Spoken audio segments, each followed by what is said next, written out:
President Tinubu tasked new service chiefs to initiate proactive measures in checking existing and evolving security challenges.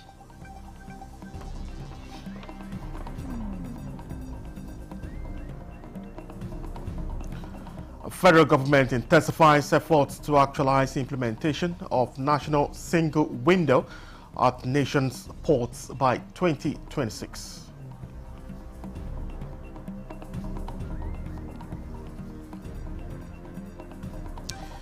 And more defections at House of Representatives as 6 opposition lawmakers defect to governing All Progressives Congress APC.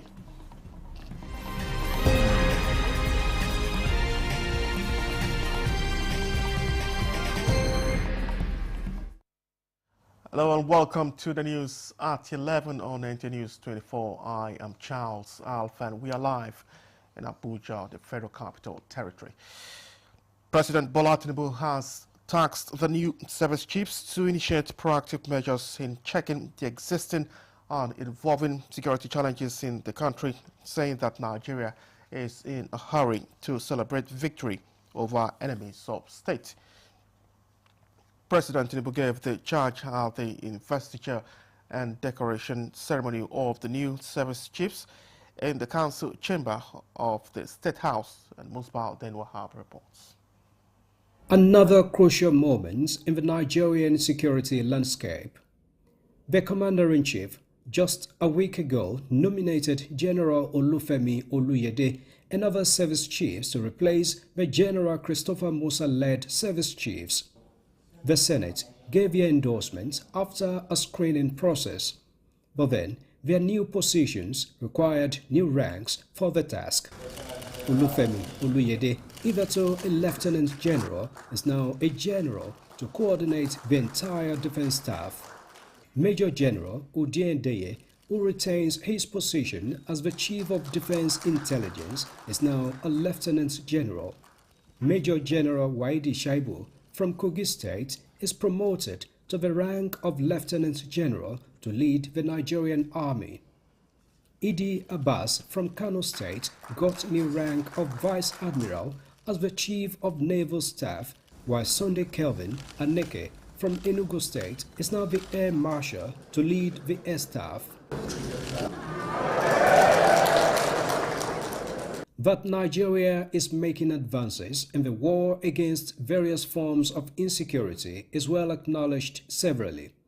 President Tinubu appreciated the progress made in limiting the activities of the enemies of state and commended the sacrifices of officers and men of the armed forces as well as that of their spouses in ensuring security of lives and properties of Nigerians.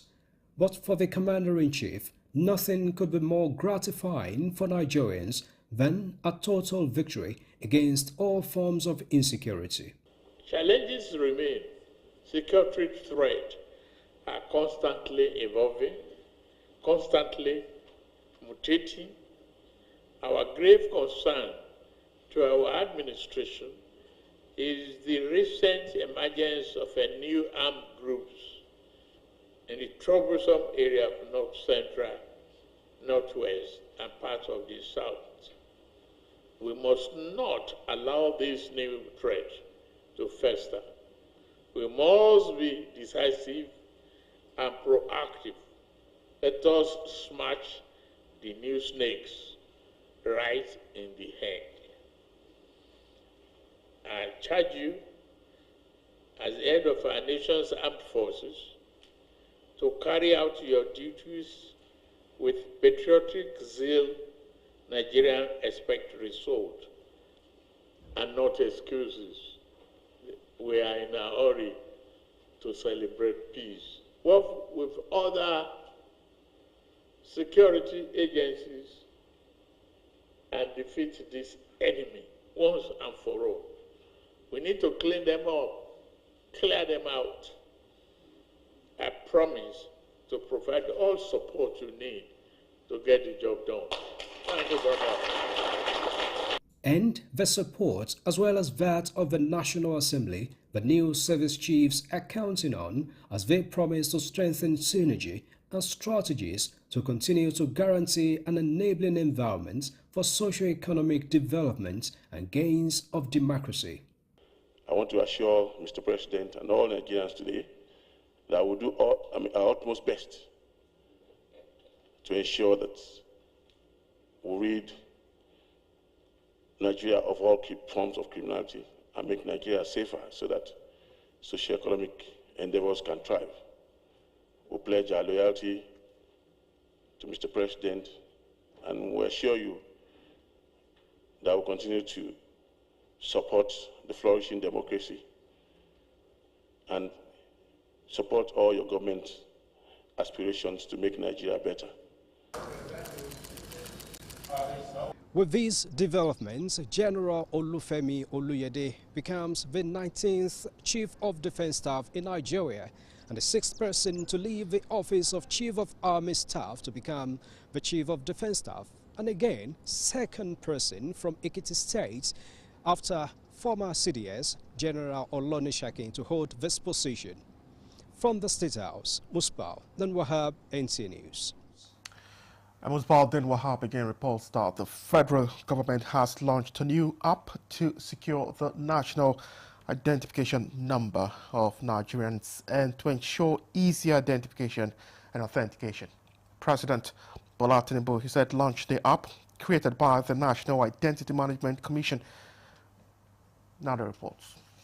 You can actually log in with your biometric, so either your fingerprint or your face. Here is an innovation from the stable of NIMSI, evolving new means to get a step ahead of wrongful harvesters of personal data for dubious purposes.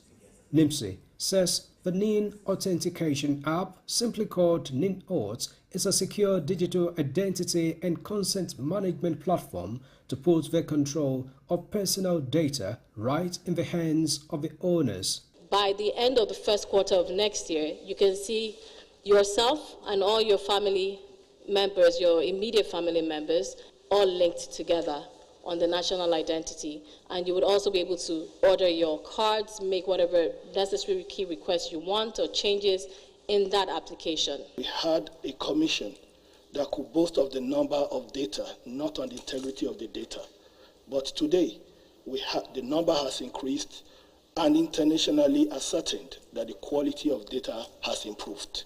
This is what this government has been able to achieve, to be able to create a data backbone for Nigeria socio-economic development. The NIN-Auth application was designed to consolidate multiple identification credentials such as driver's license, student loan ID, health insurance card, and bank verification into a single digital wallet.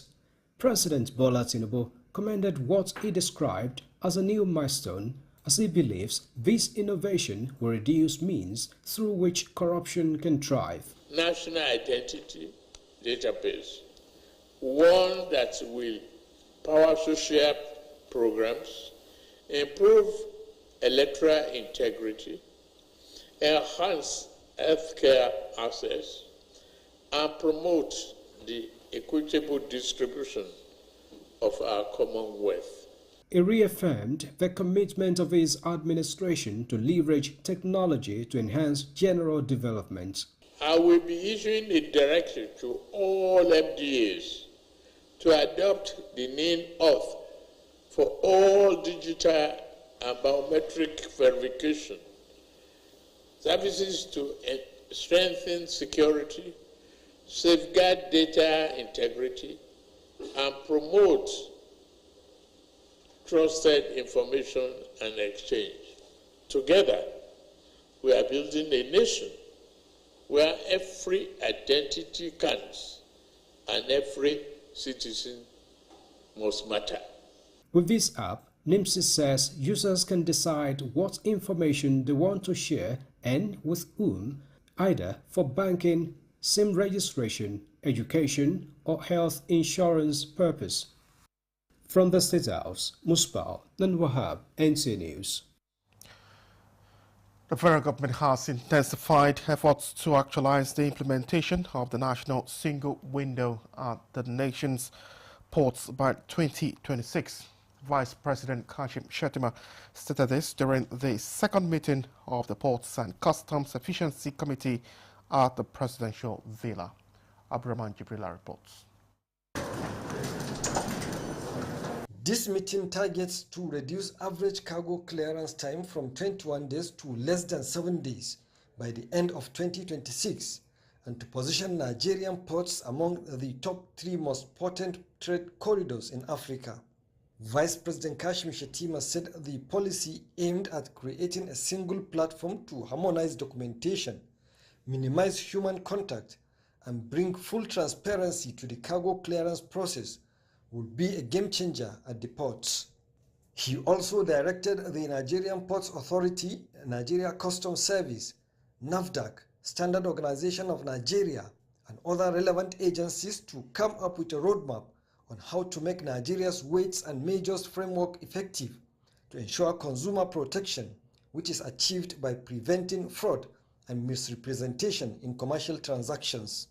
We spoke extensively around how to improve the entire ecosystem around the ports and customs as a whole, importation, exportation of goods, helping Nigeria truly realize the potential economic dividends that could come out of, having a stronger or better system in place. So I guess that was a summary of it. We have to ensure that we have a weight and measures center.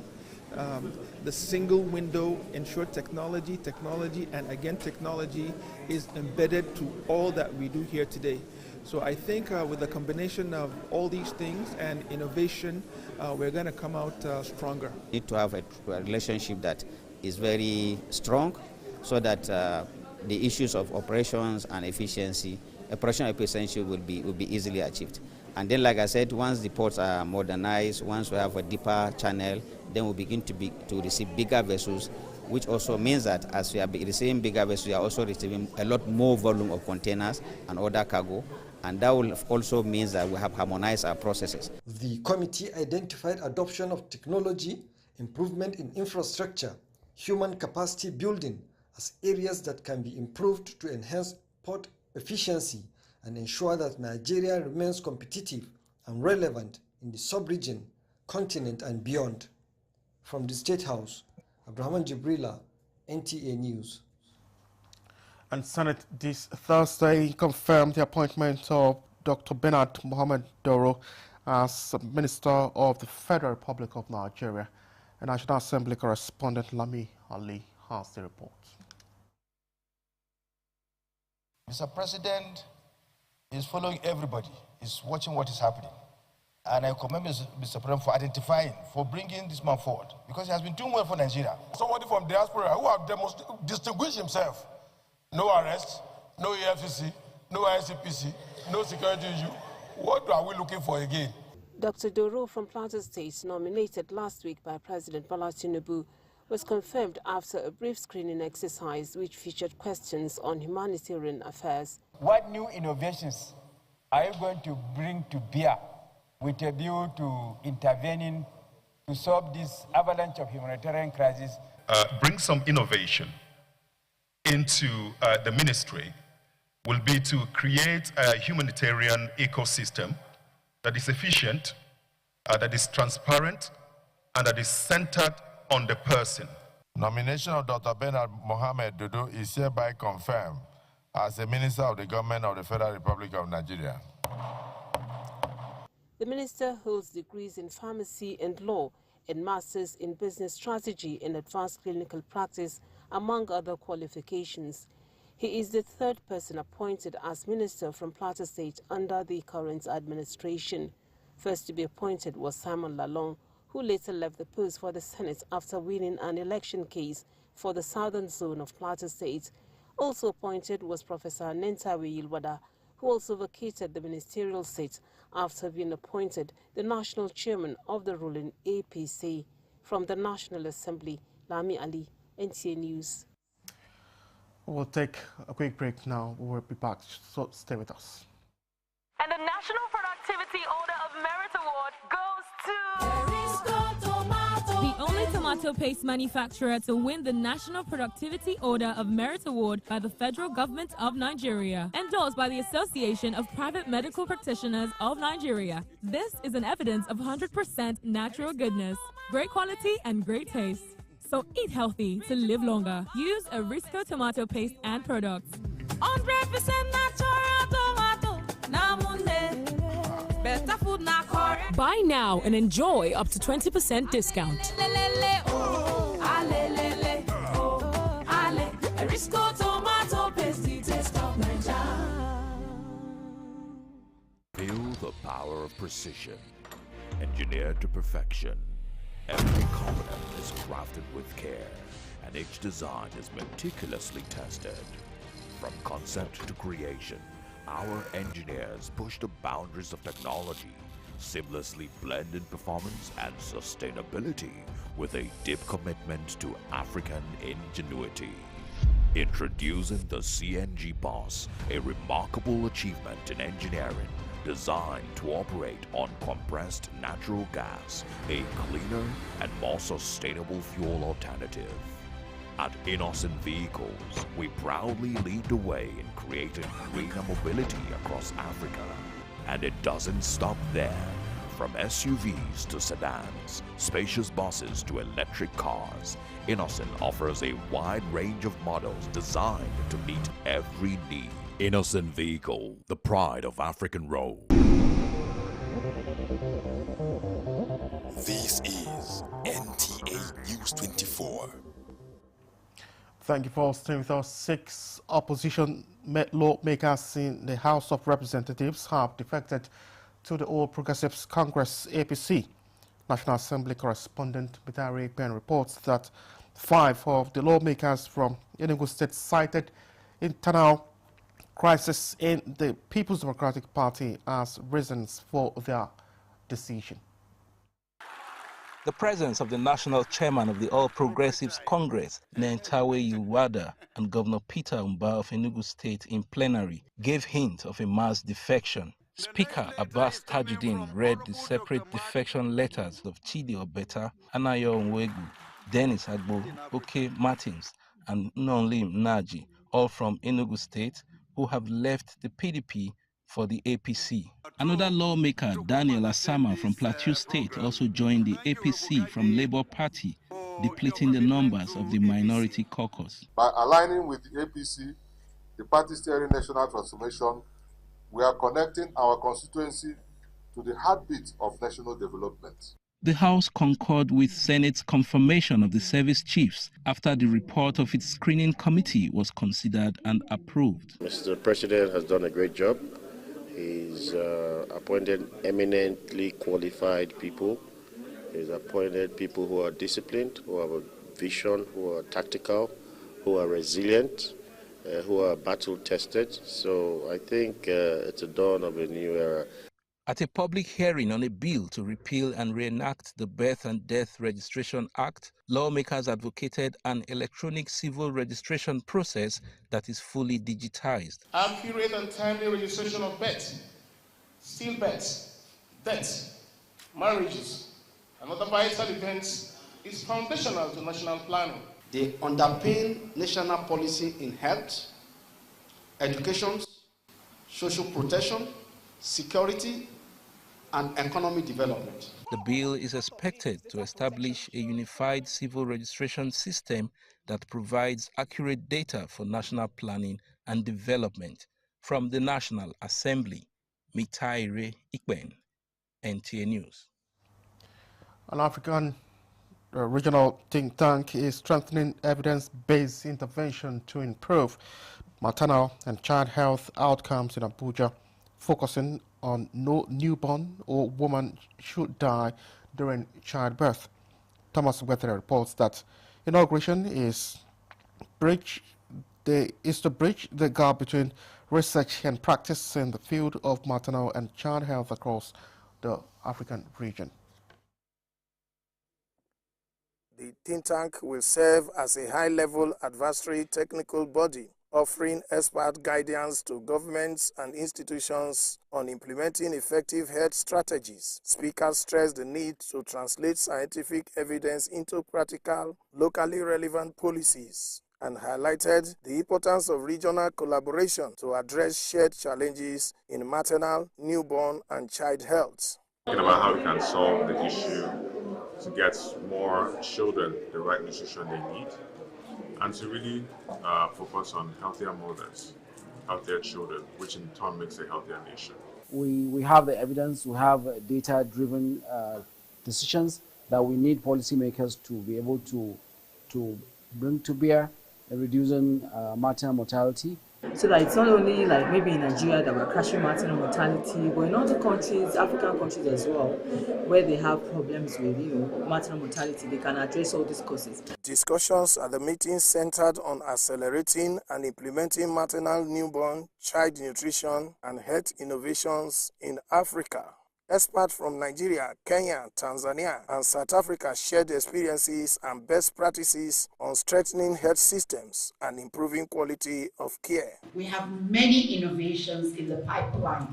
So we're learning with the PPH. We are learning with the PPH, but there are innovations in child care, in neonatal care, in training, in digital technology. They emphasized that the think tank will play a crucial role in guiding policymakers and partners towards sustainable health solutions, while reaffirming their commitment to supporting countries in adopting innovative approaches that ensure no mother or child is left behind.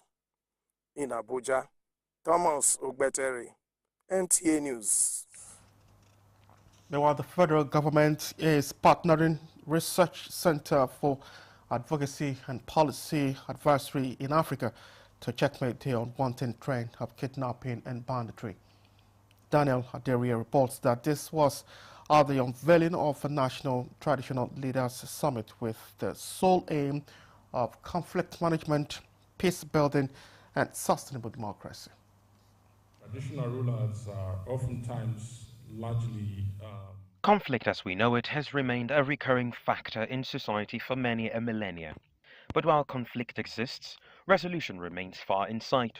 To chart a course towards forestalling and managing conflicts in democracy, traditional leaders were brought together as a coalition to drive the narrative of peace-building and sustainable democracy. It reflects the unwavering commitment of the President and his administration to strengthen peace, unity, and stability through the enduring wisdom of our traditional institutions. Other key partners noted that youths and women remain an integral part of peace building and must be holistically involved in the process of democratic sustainability. He created a committee that called traditional institutions. That committee is statutory in nature. What I mean by statutory in nature is a committee that drives its own membership from 36 states of federation, including the FCT. He asks us to mind the committee on behalf of the 360 members of the National Assembly. And as you rightly said, let all the policies not be on the paper. It has to be carried on into the activities where the common man will benefit. The traditional institutions, they are closer to the people. So we are working extensively with all the stakeholders to make sure that we have a good summit with traditional institutions, building their capacity, making sure that yes, there is peace, there is tranquility, there is peaceful coexistence within their domain and among their subjects. The issue of knowledge transfer, the issue of documentation, it is not for archive, it is for actual use of some of all these persons, youths, and even generations yet to come. So it's a thought through process all through, and we ensure that youth and women especially are inclusive into the process of the implementation. The summit will be held across the 6 geopolitical zones of the Federation. In Abuja, Daniel Adiriye, NTA News. And that's the news. Many thanks for watching. I am Charles Alpha.